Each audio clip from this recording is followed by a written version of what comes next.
أنا كنت عايزة أتكلم معاكم في موضوع، يعني كنت ملاحظاه بقى لي فترة كبيرة، وبجد مضايقني جدا ومستغرباه في نفس الوقت. ليه بتستخسروا الكلمة الحلوة في حد ناجح أو بيحاول ينجح وشايفين الحاجة دي ومش قادرين تتكلموا فيها؟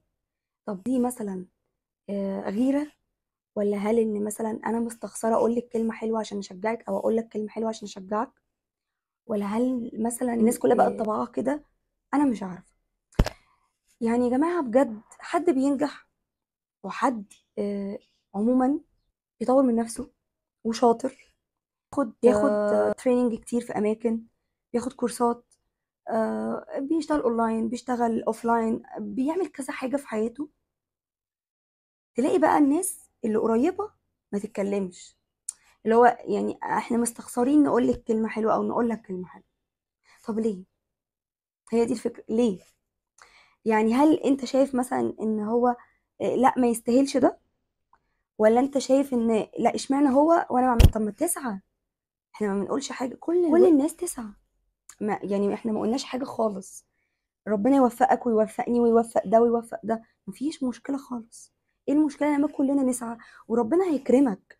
انت حبك لغيرك او حبك لنجاحه او ايا كان، وتشجيعك ليه بكلمه بسيطه بتفرق والله، وربنا هيزيدك وربنا هيكرمك. تخيل، ربنا بجد هيكرمك فوق اضعاف ما انت متخيل. فالموضوع بسيط وسهل جدا. انا بلاقي ناس كتير قوي بجد بتعاني من الموضوع ده، واخده بالي ان بقى منتشر حوالينا الفتره اللي فاتت. اعرف ناس قريبه ليا جدا بجد بيسعوا وبيشتغلوا وعاملين اونلاين بيزنس لنفسهم، وعندهم طموح وبيتعلموا حاجات جديده.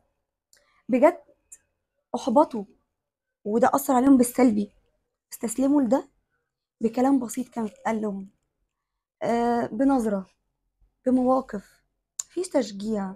والله مش هتستخسر حاجه لما تشجع غيرك او تقول له كلمه حلوه، والله دي حاجه كويسه، ربنا فعلا هيكرمك. والاهم ان انت تبقى من جواك، مش فيك وخلاص، اللي هو انت بتكتب كده وخلاص، مجامله او منظر. لا، ليه؟ انا بشوف نفسي مثلا وبشوف ناس كتير على فكره بيعملوا كده. اي حد بيلاقوه عامل تطور لو بسيط وانجاز بسيط، بيبقوا مبسوطين ليه جدا وبيتكلموا معاه والله براود اوف يو، ايه الجمال ده، حلو. بالعكس الواحد بيكون مبسوط لما يبقى حاسس ان اللي قدامه مبسوط بكلمته، بتفرق معاه. شجعه بيها وهو مش واخد باله، بيقول كلمة بسيطة مش واخد باله منها. يعني بجد إحساس حلو قوي يا جماعة. هرجع أقول مش كل الناس زي بعض، ولكن الموضوع منتشر جدا، حتى القريبين قوي. يعني ممكن صحاب قريبين جدا، قرايب قريبين قوي. الموضوع منتشر مع الناس القريبة أكتر، يعني ممكن الناس البعيدة تلاقيهم بيشجعوك أكتر، مبسوطين بنجاحك أكتر بجد. يعني والله العظيم مش تخسر حاجة لما تقول كلمة لو بسيطة وتبقى من قلبك، ربنا هيكرمك وهيزيدك. ومش هتخسر حاجة لما تشجع اللي قدامك، قول له انا مبسوط بيك، الله بجد حلو قوي. الواحد بجد نفسه الناس كلها تبقى كده.